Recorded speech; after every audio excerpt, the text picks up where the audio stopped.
അസ്സലാമു അലൈക്കും വറഹ്മത്തുള്ളാഹി. ബിസ്മില്ലാഹി അൽഹംദുലില്ലാഹി വസ്സലാത്തു വസ്സലാമു അലാ റസൂലില്ലാഹി വഅലാ ആലിഹി വസ്സഹ്ബിഹി അജ്മഈൻ. മഹാനായ യഹ്യാ നബി അലൈഹിസ്സലാം തൻ്റെ അനുയായ വൃന്ദങ്ങളോട് അല്ലാഹു സുബ്ഹാനഹു വ തആല കൽപ്പിച്ച 5 സുപ്രധാനമായ കാര്യങ്ങളിൽ പ്രധാനപ്പെട്ട ആദ്യത്തെ കാര്യം അറിയിച്ചതും കൽപ്പിച്ചതുമാണ് കഴിഞ്ഞ ക്ലാസ്സിൽ ഓർമ്മപ്പെടുത്തിയത്. നിങ്ങൾ അള്ളാഹുവിൽ ശിർക്ക് വെക്കരുത് എന്നും അള്ളാഹുവിനെ മാത്രമേ ആരാധിക്കാവൂ എന്നുമാണ് ആദ്യമായി കൽപ്പിച്ചത്. എല്ലാ അമ്പിയാക്കളും ആദ്യമായും പ്രധാനമായും അവരുടെ ഉമ്മത്തുകളോട് കൽപ്പിച്ചത് ആ വിഷയമാണ്. അവിടെ പൊളിഞ്ഞാൽ പിന്നെ മറ്റ് 4 കാര്യങ്ങളിൽ ആത്മാർത്ഥതയുണ്ടോ കാർക്കശ്യമുണ്ടോ എന്നൊന്നും അള്ളാഹു നോക്കുകയില്ല. അമലുകൾ മുഴുവനും വിശ്വാസം നന്നായാൽ മാത്രമേ പരിഗണിക്കുകയുള്ളൂ. രണ്ടാമതായി യഹ്യാ അലൈഹിസ്സലാം ജനങ്ങളോട് കൽപ്പിച്ചത് നിസ്കാരത്തിന്റെ വിഷയത്തിൽ ആത്മനിഷ്ഠയോടെ പാലിക്കണമെന്നാണ്. അതിൽ ഒരു ഇളവുമില്ല. നമ്മളെപ്പോലെയുള്ള 5 വക്ത നിസ്കാരം അവർക്കില്ല. അവർക്കും നിസ്കാരമുണ്ട്, നോമ്പുണ്ട്. പക്ഷേ അത് റമദാൻ മാസത്തിലെ നോമ്പല്ല, നമ്മെപ്പോലെയുള്ള 5 വക്ത നിസ്കാരമല്ല. അവരെ ഏൽപ്പിക്കപ്പെട്ടിട്ടുള്ള നിസ്കാരത്തിന്റെ കാര്യം ഗൗരവത്തിൽ പരിഗണിക്കണം എന്നും ജനങ്ങളോട് കൽപ്പിച്ചു. കൂടെ പറഞ്ഞു അത് അള്ളാഹുവിനോടാണ് മുനാജാത്താണ് എന്ന അവബോധത്തോടു കൂടി നിർവഹിക്കണമെന്നാണ്.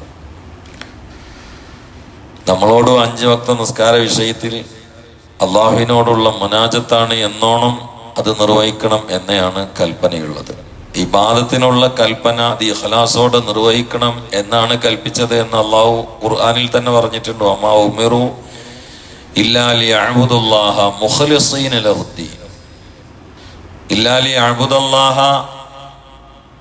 ലിയഅ്ബുദുല്ലാഹ എന്ന് മാത്രം പറഞ്ഞ് നിർത്തിയില്ല. നമ്മൾ അവിടെയാണ് ഇപ്പോൾ ഉള്ളത്. അള്ളാഹ്ക്ക് ഇങ്ങനെ ഇബാദത്ത് എടുക്കുക. പക്ഷെ മുഖ്ലിസീന ലഹുദ്ദീൻ എന്നുകൂടി പറഞ്ഞിട്ടുണ്ട്. അള്ളാഹുവിന് മതം നിഷ്കളങ്കമായി സമർപ്പിച്ച് ഹൃദയം പടഞ്ഞ് നിഷ്കപടമായി നിഷ്കളങ്കമായി ആത്മാർത്ഥമായി ആത്മനിഷ്ഠയോടെ നിർവഹിക്കണം എന്നാണ്. നമ്മൾ നിർവഹിക്കുന്ന സ്ഥലത്ത് പലപ്പോഴും പല ആളുകളും മിടുക്കരാണെങ്കിലും ഞാനടക്കം നിഷ്കളങ്കമായി സമർപ്പിക്കുന്ന സ്ഥലത്ത് പരാജയത്തിന്റെ പട്ടികയിലാണ്. അത് അപകടമാണ്. പ്രത്യേകിച്ച് നിസ്കാര സമയത്ത് മറ്റൊരു ചിന്തയും ശോലും ഇല്ലാതിരിക്കാൻ പരമാവധി ശ്രദ്ധിക്കണം. അതുകൊണ്ടാണ് ഒരാൾക്ക് ഭക്ഷണത്തിന് വിശപ്പുണ്ട്, നിസ്കാരത്തിന് സമയമുണ്ടെങ്കിൽ ആ വിശപ്പോട് കൂടി നിസ്കരിക്കൽ കറാഹത്താണെന്ന് പറയാൻ കാരണം എന്താണ്? എങ്ങനെ ആത്മാർത്ഥമായി കൈയെട്ടിയാലും വിശപ്പ് ഇങ്ങനെ വരുമ്പോൾ, പ്രത്യേകിച്ച് ഭക്ഷണങ്ങളുടെ സ്മെല്ലുള്ള സ്ഥലത്താണെങ്കിൽ അതിന്റെ ഓർമ്മ ഇങ്ങനെ പതച്ചു പൊന്തും. അതുകൊണ്ടാണ് ഒരാൾക്ക് അങ്ങനെ വിശപ്പുണ്ട്, നിസ്കരിക്കാൻ സമയമുണ്ട്, എന്നാ പിന്നെ അവന് ആ വിശപ്പ് തീർത്തിട്ട് വേണോ നിസ്കരിക്കാൻ എന്ന് വരാൻ കാരണം അതാണ്. പ്രാഥമിക ആവശ്യങ്ങൾക്ക് മൂത്രയിക്കാൻ മുട്ടിയാലൊക്കെ അങ്ങനെ തന്നെയാണ്. നിസ്കാരത്തിൽ മൂത്രയിക്കൂല, എന്നാലും അതിൻ്റെ ഒരു ബുദ്ധിമുട്ടുണ്ട്. എന്നാൽ നിസ്കരിക്കാൻ സമയമുണ്ട്, ഖളാ ആകണില്ല. ആ മൂത്രത്തിന്റെ ആ അവസ്ഥയോടുകൂടി, ആ ഒരു ബുദ്ധിമുട്ടിന്റെ അവസ്ഥയോടുകൂടി നിസ്കരിക്കൽ കറാത്താണ്. ഇതെന്താ എങ്ങനെ ആവാൻ കാരണം? അത്ര ഏക്കേണ്ട ശ്രദ്ധ കിട്ടട്ടെ എന്നുള്ളവർക്കാണ്. ഇന്ന് എന്താ ശ്രദ്ധ? നിസ്കരിക്കാനാണ്ട് കൈയെട്ടിയാൽ അതുവരെ ഓർമ്മയില്ലാത്ത മുഴുവനും സ്ക്രീനിൽ ചിത്രങ്ങൾ വരുമ്പോലെ കൽബക്ക് കൊണ്ട് ഏറ്റി വരികയാണ്, ഇങ്ങോട്ട് ഇങ്ങനെ വരികയാണ്. അല്ലാഹു അക്ബർ അപ്പ തുടങ്ങി അതുവരെ ഓർമ്മയിലില്ലാത്തൊക്കെ ഇങ്ങനെ വരും.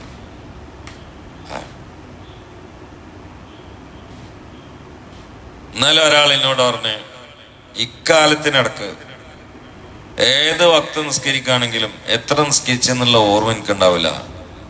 ഞാനിപ്പോ ചെയ്യലെന്താ വെച്ചാൽ എന്റെ നിസ്കാരം മൊത്തം പള്ളി കാക്കലാണ്. കാരണം അവിടുന്ന് ഇപ്പൊ ഏതായാലും ഇമാമും കയ്യെട്ടിയാണ്ട് കെട്ടി കൊടുത്താൽ മതി, സലാം കിട്ടുമ്പോ സലാം കിട്ടുക, ബാക്കിയൊന്നും നമ്മളറിയണ്ടല്ലോ. അപ്പൊ ജമാഅത്തിന് ഇത്ര കാർക്കശ്യം പാലിക്കാൻ കാരണം തന്നെ റക്കാത്ത് എനിക്ക് പിടുത്തല്ലാത്തതുകൊണ്ടാണ്. പിന്നെ മൂപ്പര് നിർത്തുമ്പോൾ നിർത്താം, മൂപ്പര് തുടങ്ങുമ്പോൾ തുടങ്ങും ചെയ്യും. അവിടെ ഇപ്പൊ ആളുള്ള കാരണം ജമാഅത്ത് നഷ്ടപ്പെടാമെന്നുള്ള പേടിയല്ല, എണ്ണം വേക്കുന്നുള്ള പേടി. എപ്പോഴെങ്കിലൊക്കെ ഒരു എണ്ണം വേക്കാം, അത് ഹദീസിലൊക്കെ ഉണ്ട്. അതുകൊണ്ട് ഇപ്പൊ ആൾക്ക് സംസ്കാരത്തിന് ഖുശൂ ഇല്ല, ആത്മാർത്ഥമില്ല എന്ന് പറയാൻ പറ്റില്ല. ഹദീസിലുണ്ടല്ലോ എണ്ണ പഴച്ചതൊക്കെ. പക്ഷെ ഇത് എപ്പോഴും അത് തന്നെയാണ് പണി നോക്കി പറഞ്ഞത്. അല്ലെങ്കിൽ ഒറ്റ സ്കെച്ചാണെങ്കിൽ കിട്ടൂല എന്ന് പറഞ്ഞു. അത് ലയിച്ചിട്ടൊന്നല്ല, മൂപ്പര മനസ്സിക്ക് ഇങ്ങനെ ഓരോ ചിന്തകൾ തികട്ടി വരികയാണ്. എന്താ കാട്ടുക എന്ന് വെച്ചു. അതാണ് നിസ്കാരത്തിനാണ് കൈയ്യറ്റിയ പുറത്തത്തെ എല്ലാ കാര്യങ്ങളും ഓർമ്മയുണ്ട്, നിസ്കാരത്തിന്റെ കാര്യമായിട്ട് ഓർമ്മയില്ല. ആ ഓർമ്മ ശരിക്കും കനത്ത് കിട്ടാനാണ് ഈ പണി ഏൽപ്പിച്ചത്. അഖിമി സ്വലാത്ത ലി ദിക്രി എന്നാണ്. അഖിമി സ്വലാത്ത ലി ദിക്രി ആല കൽപ്പന. അഖിമി സ്വലാത്ത പറഞ്ഞിട്ട് നിർത്തിയില്ലല്ലോ. അഖിമി സ്വലാത്ത 5 വക്ത് നിസ്കാരം പൂർണ്ണമായി നിർവഹിക്കണം. ലി ദിക്രി, അതിന് ഇല്ലത്തെന്ന് പറയാം. എന്തിനാണത്? നിന്റെ ദിക്റിന് വേണ്ടിയിട്ടാണ്, നിന്റെ ഓർമ്മ കണ്ട് കിട്ടാനാണ്. പക്ഷെ ഇന്ന് വരെ നമുക്ക് ആ നിസ്കരിക്കണമെത്ത് നിസ്കാരവുമായി ബന്ധപ്പെട്ട അള്ളാഹുമായി ബന്ധപ്പെട്ട ചിന്തയാണോ നമ്മുടെ ഹൃദയത്തിൽ ഇങ്ങനെ കറങ്ങിക്കൊണ്ടിരിക്കുന്നത്? അതോ കൈയ്യട്ടിയാലേ നമ്മുടെ ഹൃദയം എവിടേക്കോ സഞ്ചരിക്കണം, അലഞ്ഞ് തിരിഞ്ഞ് നടക്കണം. സലാം കൂട്ടുമ്പോഴാണ് ചിലർക്ക് നിസ്കാരത്തിലാന്ന് ഓർമ്മ വരുന്നത്. യാ അല്ലാഹ്, മുനാജാത്ത്. ആ മുനാജാത്തോണ്ട് നമ്മൾ കളിക്കണ കളിയുണ്ടല്ലേ നിങ്ങള്? എന്താണ് സഹാബാക്കളോടൊക്കെ നിസ്കാരം? മുത്തനബിന്റെ കാര്യം പിന്നെ പറയണ്ട. നിസ്കാരത്തിനാണ്ട് കൈയ്യട്ടിയ പിന്നെ അവർക്കൊന്നും ഓർമ്മ ഉണ്ടാവില്ല. അലിയാര് നിസ്കരിക്കുമ്പോഴാണ് കാലിന്റെ മടമ്പിനെ തറച്ച അമ്പിന്റെ കുറ്റി വലിച്ചെടുത്തത്. കൈകൊണ്ട് തൊടുമ്പോ മടമ്പിന്റെ അവിടുന്ന് നിർന്തല വേദന ഉണ്ട്, കാരണം അത് ഞാഞ്ഞ് തറച്ചതാണ്. പിന്നെ കാല് കട്ട് ചെയ്യാൻ ഓർത്തില്ല. സൈലന്റ് വലിയിൽ കിട്ടൂല, ഒരു മീഡിയം സൈസ് വലിയൊക്കെ വലിച്ചാൽ കിട്ടൂല. അപ്പൊ കൈയിട്ടിട്ട് അടിശക്തമായ ഊരി എടുക്കണം. അപ്പൊ എല്ലാം കണ്ട് ഇളക്കൂട്ട് നിർന്തലേക്ക് വേദന കയറും, ഒരു നിവൃത്തില്ലാതെ. അപ്പോഴാണ് പറഞ്ഞത് അലിയാറ് നിസ്കരിക്കാൻ കഴിയട്ടെ നമുക്ക് എടുക്കാൻ വിവരം അറിയില്ല എന്ന് പറഞ്ഞു. സങ്കല്പിക്കാൻ കഴിയും അതൊക്കെ. അലിയാരെ അത്തയ്യാത്തിന് ഇരിക്കുന്ന സമയത്താണ് ഒരാള് ഈ അമ്പിന്റെ കുറ്റി അതിശക്തമായി ഒറ്റ വലിയിൽ നിന്ന് എടുത്ത് സലാം വീട്ടുന്നവരെ മുപ്പര അറിഞ്ഞ തന്നെയല്ല. നമുക്ക് ആ ചരിത്രം തലേക്ക് കയറൂല. എന്തുകൊണ്ട്? ആ ഒരു അവസ്ഥയിലുള്ള നിസ്കാരം നമുക്ക് പരിചയമില്ല, നമുക്ക് പരിചയമില്ല. അങ്ങനെ ഒന്നും നമുക്ക് എത്താൻ കഴിയില്ലെങ്കിലും നിസ്കാരത്തിനാണ്ട് കൈയ്യട്ടിയ പരമാവധി നിസ്കാരം അങ്ങനെ നിസ്കരിച്ചു നോക്കൂ. ആസ്വദിച്ച് നിസ്കരിക്കാം, ആസ്വദിക്കാം. ലൈല മജ്നൂൻ ലൈലനെ തെരഞ്ഞ് എങ്ങനെ നടക്കുകയാണ്. തലേക്ക് മുഴുവന് ലൈല പതച്ച് പൊന്തി കയറിയതാണ്. ഹൃദയത്തിൽ നിറഞ്ഞു കവിഞ്ഞു പോവാണ് ലൈല. ആ ഒരു പ്രണയത്തിന്റെ പാരമ്യത്തിൽ എത്തിയിട്ടുണ്ട് ലൈല മജ്നൂൻ. അങ്ങനെ ലൈലിന്റെ വീടുകാരൻ ഇങ്ങനെ പോകുമ്പോ വഴിയിൽ കുറച്ച് ആളുകൾ ജമാഅത്തായിട്ട് ഒരു അമീറിന്റെ നേതൃത്വത്തിൽ, ആ സംഘത്തിന്റെ അമീർ അയാളാണ്, അപ്പൊ അയാളെ നേതൃത്വത്തിൽ നിസ്കാരം നടക്കുകയാണ്. അപ്പൊ ലൈല മജ്നൂൻ ഇതൊന്നും കാണുന്നില്ല, കാരണം ലൈലാനെ മാത്രമേ കൽബിലുള്ളൂ. അപ്പൊ കാണുന്നൊക്കെ ലൈലയാണ്. നിസ്കരിക്കണമെന്നും ആറില്ല. അവരിങ്ങനെ ഇങ്ങനെ നിസ്കരിക്കണ ആക്കര മുമ്പ് കൂടിയാണ് വന്നപ്പോ ഇമാമ് ഒറ്റത്തട്ട് ഞാൻ നസല്ലി മാലാത്തറ എന്താ ഞങ്ങൾ നിസ്കരിക്കണ കാണില്ലേ ഓടുന്നു. അപ്പൊ മജ്നൂൻ പറഞ്ഞു, സോറി, എന്റെ തലയിലും കൽവിലും മൊത്തം എന്റെ ലൈലാണ്, ഓളോടൊന്ന് വർത്താനം പറയാൻ പോവാണ്. അപ്പൊ മനസ്സിൽ മൊത്തം ലൈല ആയതുകൊണ്ട് നിങ്ങളെല്ലാരും കൂടി നിസ്കരിക്കണ ഞാൻ കണ്ടിട്ടില്ല. അപ്പോഴാണ് ഇമാമിന് പറ്റിയ അമളി ഇമാം ഓർക്കണത്. കാരണം മൂപ്പർ നിസ്കാരത്തിൽ അപ്പോഴാണ് ഈ തട്ടിയിട്ടുള്ളത്. ഓന്റെ തലയിലും കൽബിലും ലൈല കയറിയപ്പോ ലൈലോടൊന്ന് സംസാരിക്കാൻ പോകുന്ന അവനിക്ക് നമ്മൾ ഈ നിസ്കരിക്കുന്ന ആളുകളുടെ സംഘത്തെ കണ്ടിട്ട് പോലും കണ്ടു എന്നൊരവസ്ഥ ഇല്ല. അവന്റെ ഹൃദയം മൊത്തം ലൈലയിലാവുമ്പോ ഞാൻ എൻ്റെ യജമാനോടുള്ള പ്രണയം കൊണ്ട് അതിൻ്റെ ഒരു പ്രദർശന പ്രകടനമാണല്ലോ ഈ നിസ്കാരം. എന്നിട്ട് ഞാൻ ആ ഒരു മുനാജാത്തിലേക്ക് കയറിയിട്ട് ഓൻ ദൂരത്തുനിന്ന് വരണേ ഞാൻ കണ്ടും ചെയ്ത്, ലൈലാനെ തേടി പോണ ഓനെ നമ്മളെല്ലാരും കൂടി ഉണ്ടായിട്ട് കണ്ടും ചെയ്തില്ല. അപ്പൊ ആരെടുത്തപ്പോ അമളിയുള്ളത്? അള്ളാനെ സ്നേഹമുണ്ട് എന്ന് പറഞ്ഞിട്ട് സുജൂദിന്റെ ചുംബനം ചെയ്യാൻ വേണ്ടി പോകുന്ന ഞാനാണോ അള്ളാനെ സ്നേഹിക്കുന്നത്? അതോ യഥാർത്ഥത്തിൽ സ്നേഹം എന്ന് പറഞ്ഞത് അവന്റെ തലയിൽ കയറിയിട്ടുള്ള ലൈലാനോടുള്ള അടുപ്പാണോ? അതിന്റെ ഒരു 1000-ൽ-1 അംശം എന്നെ സൃഷ്ടിച്ച ഖാലിഖായ റബ്ബിനോടുള്ള മുനാജാത്തിൽ എനിക്കുണ്ടോ? ഉണ്ടെങ്കിൽ ഞാൻ അവനെ കാണൂലല്ലോ. മഹാനായ യഹ്യ നബി അലൈഹിസ്സലാം ഇതാണ് ആളുകളോട് പറഞ്ഞത്.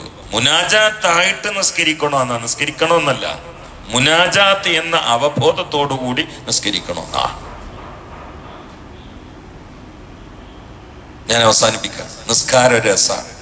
നിസ്കാരം ആസ്വാദനമാണ്. നിസ്കാരം ഹൃദയത്തിന്റെ ലയമാണ്. നിസ്കാരം എല്ലാ പ്രയാസങ്ങളിൽ നിന്നും അടക്കം പറഞ്ഞ് ഒതുങ്ങി നിൽക്കലാണ്. നിങ്ങൾ ഒറ്റ നിൽക്കും. അല്ലാഹു അക്ബർ. ഈ തന്നെ ഉണ്ടല്ലോ, നിങ്ങൾ എങ്ങനെയാണല്ലോ പിടിക്കല്. ഇതിന്റെ അർത്ഥം എന്താ? അല്ലാഹു അക്ബർ എന്നാ പറയുന്നത്. അല്ലാഹു അക്ബർ. അപ്പൊ അല്ലാത്തതിനൊക്കെ ഞാൻ തട്ടുകയാണെന്നാണ്. അല്ലാഹു അക്ബർ. അല്ലാത്തതിനൊക്കെ തട്ടി അല്ലാഹ് എന്നുള്ള ബോധം കൊണ്ട് കൽബക്ക് ചേർത്തി പിടിച്ചു. നാളെ മുതൽ ആണ്ടൊന്നും തട്ടാൻ നിൽക്കണ്ട. അതല്ല ഈ പിടുത്തത്തിനുള്ള ഹിക്മത്ത് പറഞ്ഞു. ഞാണ്ടൊന്നും തട്ടി കളിക്കണ്ട. മനസ്സിലായില്ലേ? ഈ പിടുത്തത്തിനൊരു ഹിക്മത്ത് ഉണ്ട്. ഇതാണ് അങ്ങനെ. ചിലർ ഇങ്ങനെയൊക്കെ സംസ്കരിക്കണാണ് ഗുസ്തി കളിക്കണ കാര്യം എന്നല്ല, എങ്ങനെ പിടിക്കണം. അല്ലാഹു അക്ബർ. അപ്പൊ അല്ലാത്തതിനൊക്കെ ഞാൻ തട്ടി. അല്ല, അല്ലാഹു അക്ബർ എന്നുള്ളതിന് മാനതല്ലേ? എനിക്ക് ഏറ്റവും വലിയത് അള്ളയാണെന്നല്ലേ? ഏറ്റവും വലിയത് അള്ളാഹുമ്പോ പിന്നെ അള്ളല്ലാത്തൊന്നും കൽബ് കയറാൻ പാടില്ല. ഒക്കെ തട്ടിയല്ലേ നിസ്കാരത്തിൽ കയറും. ഹുബൈബ് റളിയല്ലാഹു അൻഹുവിനെ തൻഈമിലേക്ക് തൂക്കിക്കൊല്ലാൻ വേണ്ടി കൊണ്ടുവന്നു. തൻഈം മസ്ജിദ് ആയിഷയാണ് ഇപ്പൊ അവിടെ ഉള്ളത്. റളിയല്ലാഹു അൻഹ വലിയ ബടാ പള്ളിയാണ്. ഇഹ്റാമിന് എല്ലാ സൗകര്യമുള്ള സ്ഥലമാണ്. മക്ക പക്കാണ് തൻഈം. നിങ്ങളൊക്കെ കണ്ടിട്ടുണ്ടാവും. അവിടത്തേക്കാണ് ഹുബൈബ് റളിയല്ലാഹു അൻഹു തൂക്കിക്കൊല്ലാൻ വേണ്ടി കൊണ്ടുവന്നത്. തെറ്റുകാരനായിട്ടല്ല, മുത്തനബിന്റെ അനുയായിയാണ് എന്ന് നിൽക്ക്. ശത്രുക്കൾ പിടിച്ചോണ്ട് വന്നു. തൂക്കുമരത്തിന്റെ അടിയിൽ ഇങ്ങനെ നിർത്തി. ആയിരക്കണക്കിന് ഖുറൈശികളടക്കമുള്ള ശത്രുക്കൾ കണ്ട് കൈയടിക്കാൻ വേണ്ടി കന്നിക്കാണ്. ഹുബൈബ് റളിയല്ലാഹു അൻഹു മുഖത്തേക്കാണ് എല്ലാവരും നോക്കിയത്. ഭയമേതുമില്ലാതെ, ഭീതിയുടെ ഭാവമില്ലാതെ തൂക്കുമരത്തിന്റെ അടിയിലേക്ക് മന്ദസ്മിതകം തൂക്കി കയറി വരുന്ന ഹുബൈബിനെ കണ്ട ആ കാഴ്ച കാരണത്താൽ പിന്നീട് ഇസ്ലാമിലേക്ക് വന്ന ആളുകൾ. തൂക്കുമരത്തിന്റെ അടിയിൽ നിന്ന് എങ്ങനെയാണ് ഇവർക്ക് ഈ മനക്കരുത്ത് കിട്ടിയത്? അതിന്റെ ചേതോ വികാരം എന്താ? അതാണ് കാറ് കഴുത്തിൽ കൊടുങ്ങുന്നതിന് മുമ്പ് ഹുബൈബിനോട് ചോദിച്ചു, അന്ത്യാഭിലാഷം വല്ലതും ഉണ്ടോ? അത് മാന്യമായിട്ട് അന്നും ചോദിക്കാറുണ്ട്. ലാസ്റ്റ് എന്തെങ്കിലും ആഗ്രഹമുണ്ടോ? അന്ത്യാഭിലാഷമായിട്ട് എന്തെങ്കിലും പറയാനുണ്ടോ? ഹുബൈബ് പറഞ്ഞുണ്ട്. എന്തേ? 2 റക്അത്ത് നിസ്കരിക്കണം എന്ന് പറഞ്ഞു. കാരണം എനിക്ക് നിസ്കരിച്ചിട്ട് എന്റെ പൂതി തീർന്നിട്ടില്ല. വധശിക്ഷ ഇന്നും നടപ്പിലാക്കാറുണ്ട്. അന്ത്യാഭിലാഷം ആരായാറുണ്ട്. ഓരോരുത്തരും പറയാറെന്താ? മോളോടൊന്ന് വിളിക്കണം, അല്ലെങ്കിൽ ഓളോടൊന്ന് വിളിക്കണം, അല്ലെങ്കിൽ എന്റെ സുഹൃത്തിനോടൊന്ന് വിളിക്കണം, അല്ലെങ്കിൽ എന്റെ ഉമ്മാനോടൊന്ന് വിളിക്കണം. മൊബൈല് കൊടുക്കാറുണ്ട്. ഹുബൈബിനോട് ചോദിച്ചു, ഹുബൈബേ പറഞ്ഞോ, അന്ത്യാഭിലാഷം എന്താണ്? വെള്ളം വേണോ? ഭക്ഷണം വേണോ? ഒന്നും വേണ്ട, 2 റക്അത്ത് നിസ്കരിച്ചാൽ മതി. ആഗ്രഹത്തിന് സൗകര്യം ചെയ്തു കൊടുത്തു. വധശിക്ഷ നടപ്പിലാക്കപ്പെടുന്നതിന്റെ മരണത്തിന്റെ തൊട്ടു മുമ്പ് ഹുബൈബ് അള്ളാഹുവിന്റെ മുമ്പിൽ സുജൂദ് ചെയ്തു. വല്ലാത്തൊരു സുജൂദാണ്. മരണത്തിന്റെ തൊട്ടു മുമ്പ് ഹുബൈബ് അള്ളാഹിന്റെ മുമ്പിൽ സുജൂദ് ചെയ്തു. സലാം വീട്ടി. എന്നിട്ട് പറഞ്ഞു, എനിക്ക് നിസ്കരിച്ചിട്ട് പൂതി തീർന്നിട്ടില്ല, എനിക്ക് ഇഞ്ഞൊന്ന് നിസ്കരിക്കണം. പക്ഷേ ഇനി ഞാൻ നിസ്കരിക്കാൻ കാര്യം ഞങ്ങൾ പറയും ഹുബൈബിന് മരണം പേടിയാണ്. യാ അല്ലാഹ്, ഇനി ഞാൻ നിസ്കരിക്കാൻ കയറി ഞങ്ങൾ പറയും ഹുബൈബിന് മരണം പേടിയാണ്, അതുകൊണ്ട് ഭീരുവായ ഹുബൈബ് നിസ്കരിച്ചിട്ട് സമയം തീർക്കുകയാണ് എന്ന് പറയും. ഇല്ല എങ്കിൽ ഞാൻ ഇനിയും നിങ്ങളോട് സമ്മതം വാങ്ങി നിസ്കരിക്കുമായിരുന്നു. എനിക്ക് ഭൂമിയിൽ അള്ളാഹു നൽകി ആയുസ് കൊണ്ട് സുജൂദ് ചെയ്തിട്ട് എനിക്ക് ആഗ്രഹം പൂർത്തിയായിട്ടില്ല. പക്ഷെ നിങ്ങളെ പേടിച്ചിട്ടാ. കാരണം നിങ്ങൾ ഒരു മരണം എനിക്ക് പേടിയാണ്. എനിക്ക് പേടില്ല, ഞാൻ അള്ളാഹിന്റെ അടുത്തേക്ക് പോകാൻ കാത്തിക്കുന്ന ആളാണ്. തൂക്കുമരത്തിന്റെ അടിയിൽ നിന്ന് അന്ത്യാഭിലാഷം ചോദിച്ചപ്പോൾ എനിക്ക് നിസ്കരിക്കണോ എന്ന് ചോദിച്ചു വാങ്ങി അള്ളാഹുവിനോടുള്ള മുനാജാത്ത് എന്ന അർത്ഥത്തിൽ അതിന്റെ സമ്പൂർത്തീകരണ സുജൂദിന്റെ സമർപ്പണത്തിന് ശേഷം അള്ളാഹുവിന് വേണ്ടി വധശിക്ഷ ഏറ്റുവാങ്ങിയ ആളാണ് സയ്യിദുനാ ഹുബൈബ്. തൊട്ടടുത്ത് വധിക്കപ്പെടാൻ പോവാണ്. ഇത് തടുക്കാപ്പ അള്ളാഹ്ക്ക് കഴിയില്ല, അള്ളാഹ് തടുക്കണില്ലല്ലോ, അതൊന്നും അവര് ചിന്തിക്കണില്ല. അങ്ങനത്തെ ഒരു ചിന്തോട്ട് അവര് തലയിൽ കയറില്ല. അവർക്ക് 2 കാര്യങ്ങളെ ജീവിതത്തിൽ അറിയുകയുള്ളൂ: നിഅമത്തിന് ശുക്ർ, മുസീബത്തിന് സ്വബർ. അത് രണ്ടും ആഞ്ഞ ഹൃദയത്തിൽ തറച്ചാൽ പിന്നെ കുഫർ വരൂല. അള്ളാഹു നമുക്ക് തൗഫീഖ് ചെയ്യട്ടെ. സല്ലല്ലാഹു അലാ മുഹമ്മദ് സല്ലല്ലാഹു അലൈഹി വസല്ലം. സല്ലല്ലാഹു അലാ മുഹമ്മദ് സല്ലല്ലാഹു അലൈഹി വസല്ലം. അല്ലാഹുമ്മ സല്ലി അലാ മുഹമ്മദ് യാ റബ്ബി സല്ലി അലൈഹി വസല്ലം. അൽഹംദുലില്ലാഹി റബ്ബിൽ ആലമീൻ. اللهم صل على سيدنا محمد وعلى آل سيدنا ومولانا محمد. اللهم اغفر للمؤمنين والمؤمنات والمسلمين والمسلمات الأحياء منهم والأموات إنك مجيب الدعوات. اللهم انصر أمة سيدنا محمد وارحم أمة سيدنا محمد. تجاوز عن أمة سيدنا محمد. اجعلنا من خيار أمته ومن مربيه يا رب العالمين. واغفر لنا يا غفار وارحمنا يا رحمن وانصرنا يا نصير واحفظنا يا حفيظ وافتح لنا يا فتاح واستر عيوبنا يا ستار وحسن مرادنا يا قاضي الحاجات. واغفر لنا ولوالدينا ولمن دفنوا حول هذا المسجد وفي هذه البلدة ولجميع المؤمنين والمؤمنات. وبارك لنا يا الله في البر والبحر وسلمنا من جميع البلاء والآفات وطول أعمارنا على رضاك وعلى خدمة دينك واختم كلامنا بكلمة التوحيد. ربنا تقبل منا إنك أنت السميع العليم وتب علينا إنك أنت التواب الرحيم. آمين برحمتك يا أرحم الراحمين. صلى الله تعالى وسلم على خير الخلق سيدنا محمد وآله وصحبه أجمعين. سبحان ربك رب العزة عما يصفون وسلام على المرسلين. الحمد لله.